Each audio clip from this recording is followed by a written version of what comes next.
नवीन नाशिकच्या त्रिमूर्ती चौकात अवैध धंदे, पोलिसांच्या भूमिकेवर प्रश्नचिन्ह। नवीन नाशिक परिसरातील त्रिमूर्ती चौक येथे अवैध धंदे उघडपणे सुरू असल्याचा आरोप स्थानिक नागरिकांकडून करण्यात येत आहे। विशेष म्हणजे पोलिसांची गाडी परिसरात उभी असतानाही हे प्रकार सुरू असल्याचा दावा नागरिकांनी केलाय। त्यामुळे पोलीस प्रशासनाच्या भूमिकेवर मोठे प्रश्नचिन्ह उपस्थित झाले आहे। स्थानिकांच्या म्हणण्यानुसार काही ठिकाणी अवैध व्यवहार खुलेआम सुरू असून त्यावर कोणाची तरी छुपी मर्जी असल्याचा संशय व्यक्त केला जातोय। जरी स्पष्ट पुरावे समोर आलेले नसले तरी नागरिकांमध्ये अस्वस्थता आणि संतापाचे वातावरण निर्माण झाले आहे। दरम्यान शहराचे पोलीस आयुक्त संदीप कर्णिक यांनी नाशिक शहर कायद्याचा बालेकिल्ला असल्याचे अनेकदा सांगितले आहे।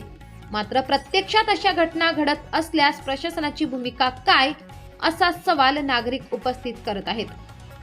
संबंधित व्हिडिओमध्ये पोलिसांची गाडी दिसत असताना अवैध धंदे सुरू असल्याचा दावा करण्यात आला आहे। त्यामुळे पोलीस प्रशासन शांत का, हा प्रश्न अधिकच गडद होत आहे। नागरिकांची मागणी, अवैध धंद्यांवर तात्काळ कारवाई व्हावी, संबंधित अधिकाऱ्यांची चौकशी करावी, पारदर्शक तपास करून सत्य जनतेसमोर आणावे।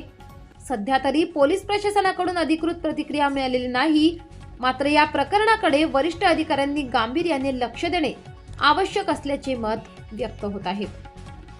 S9 TV न्यूज साठी योगेश गांगुर्डे, नाशिक।